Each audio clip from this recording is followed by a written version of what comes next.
புஷ்பா படம் சோப்பா மாதிரி இது புஷ்பா படம் மாதிரி இருக்குது, இது சேஞ்ச் எக்ஸ்சேஞ்ச் டர்ட்டி பாலிடிக்ஸ் அப்படின்னு. பாவம் டர்ட்டி டசனே பேசலாமா? டர்ட்டி ஆட்கள் டசனை வச்சிட்டு இருந்த மு.க. ஸ்டாலின், செந்தில் பாலாஜி இருக்கிறாரு, இந்த பக்கம் சேகர் பாபு இருக்காரு, இந்த பக்கம் KN நேரு எப்ப ஜெயிலுக்கு இருக்காரு. இந்த டர்ட்டி டசனை மந்திரிகளா வச்சிட்டு இருந்தவரு, ஊழல் படு மோசமான ஊழலாட்சியை கொடுத்த மு.க. ஸ்டாலின் இன்னைக்கு 2 நாள் ஆன தாவேக ஆட்சியை பார்த்து டர்ட்டி பாலிடிக்ஸ்னா உங்களெல்லாம் நாங்க என்ன வார்த்தை சொல்லி பேசுறது? எதிர்கட்சி தலைவரான உதயநிதி ஸ்டாலின் நிறைய குற்றச்சாட்டுகளை முன் வச்சிருந்தாரு. விஜய்க்கு தலைமை பண்பு இல்லைனாரு. ஆனால் 1.25 கோடி வாக்காளர்கள் 35% பேர் தமிழ்நாட்டுல தலைமை பண்பு ரொம்ப ஜாஸ்தியா இருக்குது, இவருதான் முதலமைச்சர் ஆகணும்னு ஓட்டு போட்டிருக்காங்க. நீங்க பயப்படாதீங்க, மீண்டும் சூரியன் உதிக்கும் அப்படின்ற பதிவை போடுறாரு.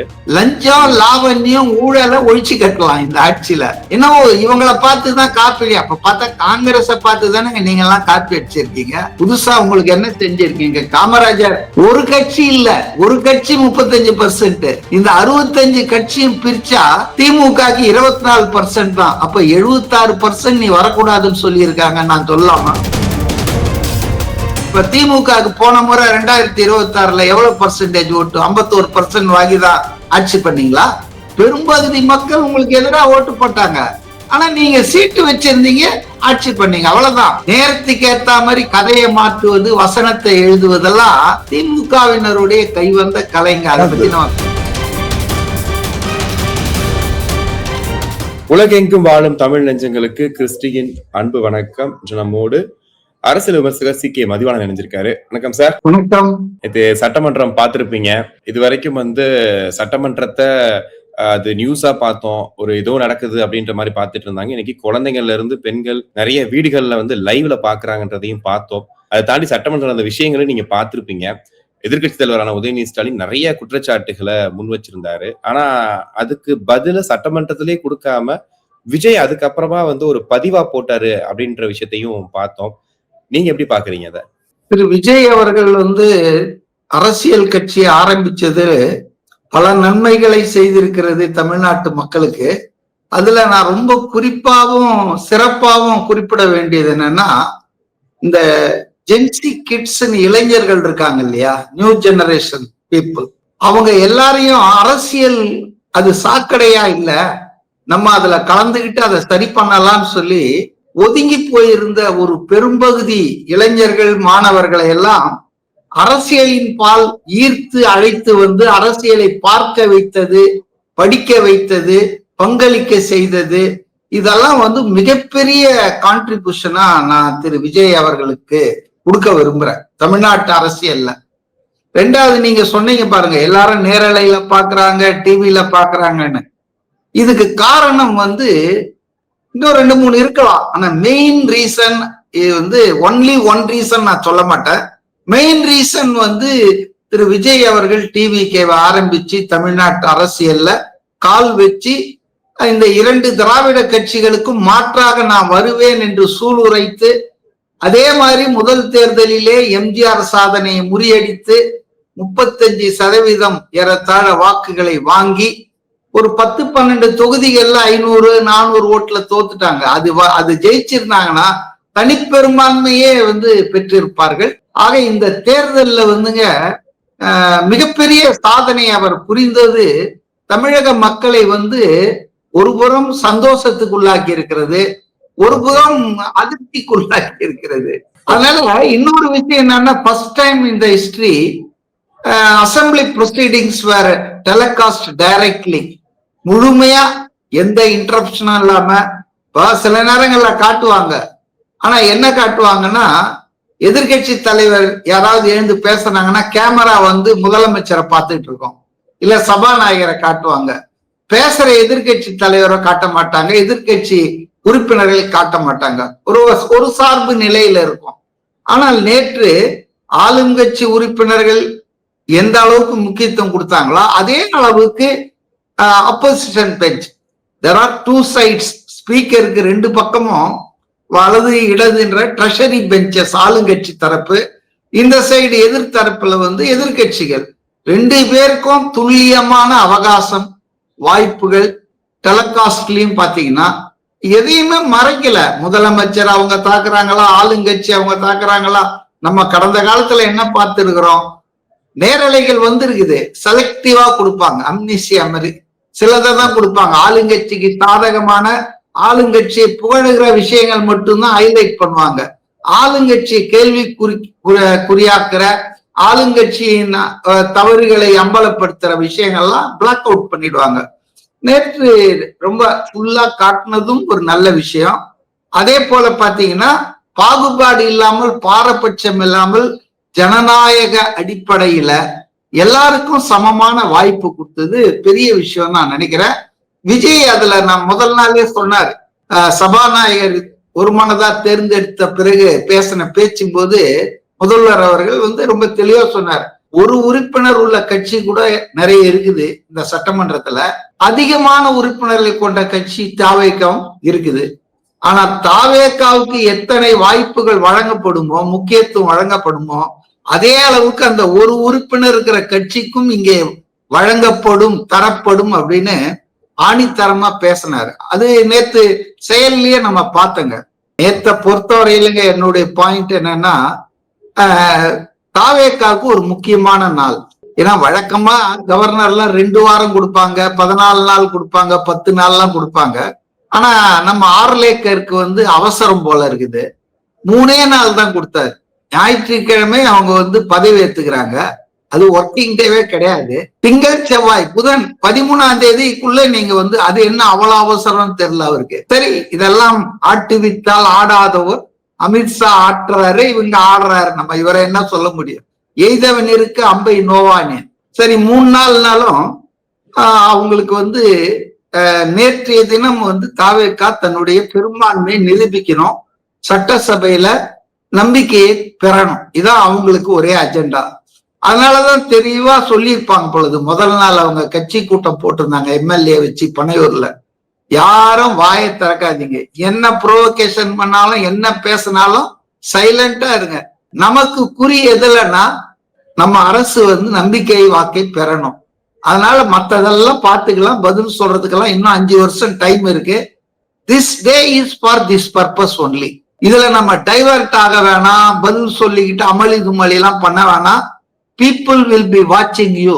டெலகாஸ்ட் இருக்கு, அமைதியா இருங்க, நீங்க பண்போடோடு நடந்துங்கன்னு சொல்லிட்டு இருக்காங்க கொள்ளுது. அதனால பாத்தீங்கன்னா வழக்கமா நம்ம பார்த்திருக்கிறோம், ஆளுங்கட்சி எதிர்கட்சி கூச்சல், கலேபரம், மோதல் இப்படியெல்லாம் நடந்துட்டு இருந்தது. ஆனா நேத்து பாருங்க, பின் டிராப் சைலன்ஸ்.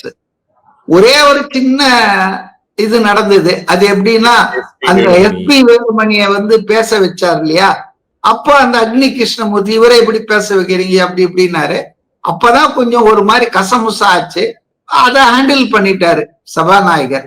சபாநாயகர் உட்காருங்க, எனக்கு உரிமை இருக்கு, நீங்க எழுதி கொடுத்திருந்தா உங்களை கூட தான் நான் முன்னனுமதி கேட்டிருந்தீங்கன்னா உங்களை பேச விட்டுருப்பேன், யார பேச விடணும் அப்படின்றது என்னுடைய right. It is the right of the speaker. நீங்க கேட்டிருந்தா உங்களையும் விட்டுருப்பேன், உட்காருங்கன்ட்டார். So there ends the matter. அது போல மற்ற எல்லாம் ரொம்ப ஸ்மூத்தா தான் நடந்தது. எவ்வளவு நேரம் பேசினாலும் பேச வச்சாங்க, எந்த ரெஸ்ட்ரிக்ஷனும் இல்லை. அப்பாவு சபாநாயகர் பார்ப்பேன், ஆளும் கூட்டணி ஆதரித்த வேல்முருகனையே உட்கார வச்சிருவாங்க, அவர் வாக் அவுட் பண்ணி போவார் ஸ்பீக்கருடைய அடாவடியை கட்டிச்சு. ஸ்டாலின் நிறைய விஷயங்களை சொல்லியிருந்தாரு. புஷ்பா அரசியல் பண்றீங்க, புஷ்பா மாடல்ல நடந்துகிட்டு இருக்குது, உங்களை இத்தனை சதவீத மக்கள் நிராகரிச்சிருக்கிறாங்க, நீங்க எங்க கிட்ட இருந்துதான் எம்எல்ஏக்களை வாங்கி ஆட்சி அமைச்சிருக்கீங்கன்னு சொல்லிட்டு தொடர் குற்றச்சாட்டுகளை சொல்லியிருந்தாரு. அதுக்கப்புறமா பதிவுகள் மூலியமா முதல்வர் விஜய் அவர்கள் பதில் அளிச்சிருந்தாரு. பட் இருந்தாலும் சட்டமன்றத்திலேயே அதுக்கு ஒரு பதில் சொல்லியிருக்கலாமே. அப்ப அவர் சொல்லியிருக்கலாம். அதுக்குதான் நான் சொன்னேன், இன்றைய தினம் இதற்காக, இன்றைய தினம் நமக்கு வேற எந்த அஜெண்டாவும் தேவையில்லைன்ட்டு அவங்க முதல்ல முடிவு பண்ணிட்டாங்க. நான் நினைக்கிறேன், today is our day, our government should survive, confidence ஓட்ல நம்ம வாங்கணும். அதனால அவங்க இதுக்கெல்லாம் சின்ன சின்ன விஷயங்களுக்கு முக்கியத்துவம் கொடுக்க வேணான்னு முடிவு பண்ணியிருக்கலாம், அது எனக்கு தெரியாது. பட் நேத்து நீங்க கவனிச்சு பாருங்க, இவங்களுக்கு 108, இவங்க கூட்டணியோட சேர்ந்து 120. இதுல பாத்தீங்கன்னா ஒருத்தருக்கு வந்து ஹைகோர்ட் அநியாயமா சுப்ரீம் கோர்ட் அதை கடுமையா கண்டிச்சதுன்னு வச்சுங்களேன், அநியாயமா சட்டமன்ற நிகழ்ச்சியில கலந்து கொள்ளக்கூடாது. எலெக்ஷன் பெட்டிஷனா தாங்க, எலெக்ஷன் முடிஞ்சாச்சுன்னா எலெக்ஷன் பெட்டிஷனா தான் அதை எதையுமே நீங்க கொஸ்டின் பண்ண முடியும். ஆனா இந்த தேர்தல் ஆணையம் பாஜக விஜய் கட்சிக்கும் விஜய்க்கு எதிராக எவ்வளவு மோசமா இருக்காங்கன்னா, ஆளுநரை பயன்படுத்தியது போதாதுன்னு அவங்க வந்து தேர்தல் ஆணையம் எப்படி அலோவ் பண்ணிச்சுன்னு சுப்ரீம் கோர்ட் கேக்குறாங்க. அடாவடின்றாங்க இது. How you entertain the petition on Sunday, அதாவது சாட்டர்டே நைட் அண்ட் சண்டே வந்து அவர் கலந்து கொள்ளக்கூடாதுன்னு எப்படி தீர்ப்பளிச்சிங்க?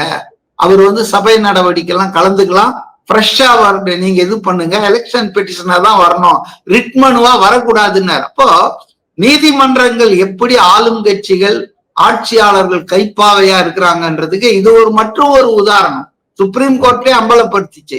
இதுக்கு முன்னால ஒரு உதாரணம் உங்களுக்கு தெரியும். தனி நீதிபதி ஒருவர் கரூர் வழக்க இங்கே விசாரிச்சு அவசர அவசரமா விஜய்க்கு தலைமை பண்பு இல்லைனாரு. ஆனால் 1.25 கோடி வாக்காளர்கள் 35% பேர் தமிழ்நாட்டுல தலைமை பண்பு ரொம்ப ஜாஸ்தியா இருக்குது, இவருதான் முதலமைச்சர் ஆகணும்னு ஓட்டு போட்டிருக்காங்க. ஆக நீதிபதிகள் அவர்களுடைய அரசியல் காழ்ப்புணர்ச்சி காரணமா இப்படி பண்ணாங்க. சோ ஏற்கனவே திருச்சி கிழக்க ரிசைன் பண்ணிட்டாரு. சோ அதுல ஒண்ணு போயிடுச்சு. 108ல 107 ஆச்சு. 107ல அதுக்கப்புறம் இந்த ஒரு எம்எல்ஏ திருப்பத்தூர் எம்எல்ஏவை தடை பண்ணவனும் அது 106 ஆயிடுச்சு. இப்ப 106 பிளஸ் கூட்டணி கட்சிகள் தொட்டுக்கோ தொடச்சுக்கோன்னு இருக்குது. கரணம் தப்பினா மரணம் தான். சோ அந்த மாதிரி சிச்சுவேஷன்ல தேவர் ஹோல்டிங் தர் பிரீத். ஜெயிச்சிருவாங்கன்னு தெரியும். எவ்வளவு வேஃபர் தின்னா, 1ஆ 2ஆ? இப்ப ஆளுநருக்கு தெரியாத விஷயம் இல்ல தெரிஞ்சும் நடிச்ச விஷயம் என்னன்னா, 118 கொடுங்க, 118 கொடுங்க, லிஸ்ட் பண்ணுங்க அப்படின்னு கேட்டுட்டே இருந்தாரு. அன்னெசரி.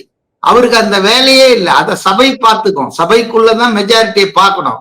அவருடைய வேலை என்னன்னா, இன்னைக்கு இருக்கிறதுல இந்த ஆளுக்கு தான் அதிகமா இருக்குது, இல்ல இந்த கூட்டணிக்கு தான் அதிகமா இருக்குது, அவங்கள கூப்பிடணும். அதான் அவர் வேலை. ஆனா அவர் 118 118ன்னு ஜபம் பண்ணிட்டு இருந்தாரு. பட் நேத்து விஷயத்த நான் சொல்றேன் உங்களுக்கு, மத்ததெல்லாம் பேசுறதுக்கு முன்னால. சபையில் எத்தனை பேர் இருக்கிறார்களோ present and attending during the voting அசம்பிளில, அதுல பெரும்பான்மை வேணும். நேத்து இருந்த நிலைமையை பார்த்தா after DMK staged walk out, அதுக்கப்புறம் இருந்த இதுல பார்த்தா 80 பேர் இருந்தாலே போதும் பெரும்பான்மைக்கு. அந்த அளவுக்கு கீழே வந்துடுச்சு. இப்ப கவர்னர் ஏன் 118 கேட்டுட்டு இருந்தாரு? புரியுதா உங்களுக்கு? அப்ப அவருக்கு தெரியாதா கான்ஸ்டிடியூஷன்? நம்பிக்கை நாட்கள் வந்து இழுத்துட்டு போயிட்டாங்க. அதுக்கு காரணம் பேக்ரவுண்ட்ல டிஎம்கே ஏடிஎம்கே அலையன்ஸ் டீல், குதிரை பேரம்னு சொன்னாங்க இல்லையா, அவங்க பேரங்கள் நடத்திட்டு இருந்தாங்க, நாட்காலி பேரங்களை. அதனால அந்த மாதிரி டிலே பண்ணாரு. இனியோ நேற்று வந்து எதிர்பார்த்ததை விட அதிகம் 144 பேர் உறுப்பினர்கள், 25 அதிமுக உறுப்பினர்களும் ஒரு அதாவது அதிமுகவா, அது பேர் என்ன, அமமுக முன்னேற்ற கழகம். ஆமா, அந்த கட்சியினுடையிலிருந்து வெளியேற்றப்பட்ட ஒரு எம்எல்ஏ அன்அட்டாச்சு. இப்ப இந்த 26 பேர் வந்து சேர்ந்து 144 என்ற பெரும்பான்மையை கம்ஃபர்டபிள் மெஜாரிட்டி கொடுத்தாங்க. அது வந்து உண்மையிலே வந்து சிறப்பான ஒரு விஷயம். அதாவது நாங்க 2 பேர் வெளியே போயிட்டோம்னா உங்களுக்கு வழி இல்ல, சோ பிளாக்மெயில் பண்ண முடியாது எந்த கட்சியும் விஜய. ஏன்னா வேப்பர் தின்னா இருந்தா 2 பேர் டிராபிக்ல நாங்க ஜாம் ஆயிருக்கோம், வர முடியலன்னா கூட ரொம்ப கஷ்டமா தானே இருக்கும். அதனால வந்து திமுக தலைவர் ஸ்டாலின் அவர்கள் காலையில ஒரு பதிவு ஒண்ணு போடுறாரு. தெரியாம ஓட்டு போட்டுட்டோமே நீங்க நினைக்கிறதெல்லாம் எனக்கு தெரியுது, நிறைய பதிவுகளை நான் பாக்குறேன், மக்களே பொறுத்துக்கோங்க, இப்ப நடக்கக்கூடிய ஆட்சியில வந்துட்டு நம்மளுடைய மகளிர் உரிமை தொகையில வந்து எல்லாமே ஃபாலோ பண்ண போறாங்க, நீங்க பயப்படாதீங்க, மீண்டும் வந்து சூரியன் வந்து உதிக்கும் அப்படின்ற பதிவை போடுறாரு. அதோட சேர்த்து இன்னைக்கு மகளிர் உரிமை தொகைக்காக வந்துட்டு இன்னைக்கு இந்த 1000 ரூபாய் ரெகுலரா ஃபாலோ பண்றோம்னு சொல்லிட்டாங்க. 2500 மட்டும் வந்து நாங்க மீண்டும் பரிசீலனை பண்ணிட்டு அந்த திட்டத்தை வந்து நாங்க சீரமைப்பு பண்றோம்னு சொல்லிட்டாங்க. ஆனா இப்போ வந்து திமுக போட்ட திட்டத்தை தானே அவர் ஃபாலோ பண்றாரு, அப்ப இதுவும் வந்து திமுக ஆட்சி மாறுதானே அப்படின்ட்டு இன்னைக்கு மாறுதட்டிக்கிறாங்க இல்லையா? இதை எப்படி பாக்குறீங்க? எம்ஜிஆர் கொண்டு வந்த சத்துணவு திட்டத்தை கேவலமா பேசிய கலைஞர் கருணாநிதி அவர்கள், அவர் ஆட்சிக்கு வந்த உடனே எம்ஜிஆர் மறைவுக்கு பிறகு சத்துணவு திட்டத்தை இது பண்ணிட்டாரா? நான் முட்டை கொடுக்குற அடிஷனலா சத்து மாத்திரை கொடுக்குறேன்னு அதை செழுமைப்படுத்தி தான் வச்சிருந்தாரு. அப்ப இவர் பாணியில பார்த்தா ஸ்டாலின் பாணியில அது அதிமுக ஆட்சியின் தொடர்ச்சி தானா கலைஞர் நடத்துறது? ஒத்துக்குவாரா? சி, அவருக்கு இப்ப வேலை எதுவும் கிடையாது, வீட்டுல இருக்காரு. ஸ்டாலினுக்கு டெய்லி பதிவுகள் போடுவது, ஏதாவது அறிக்கை விடுவது, இது அவருக்கு பாஸ்ட் டைம் இனிமேட்ல இருந்து. அதனால டெய்லி ஏதாவது பேசிட்டு இருப்பாரு.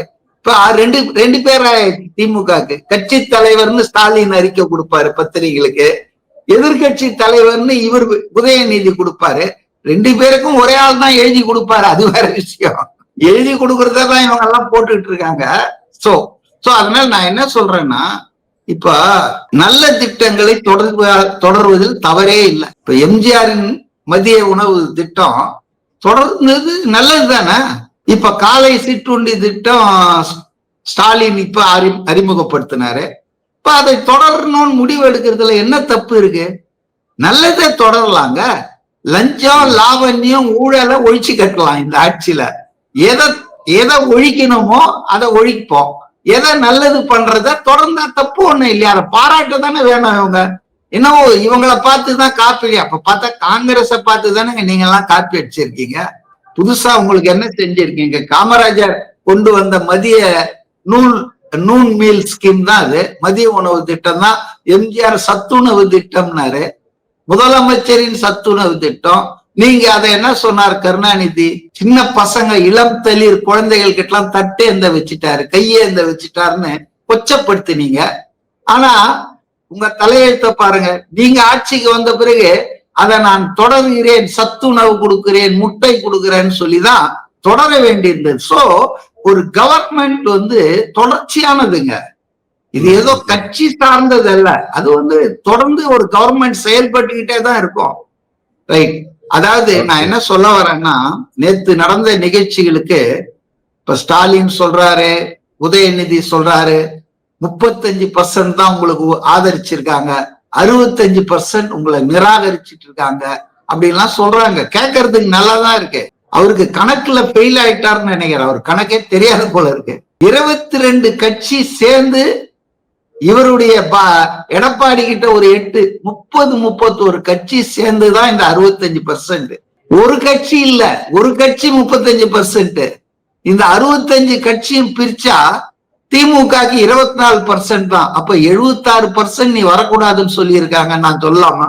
சரி, ஸ்டாலின் தோத்து போயிட்டாரு, இவர் ஜெயிச்சார் இல்லையா நம்ம உதயநிதி.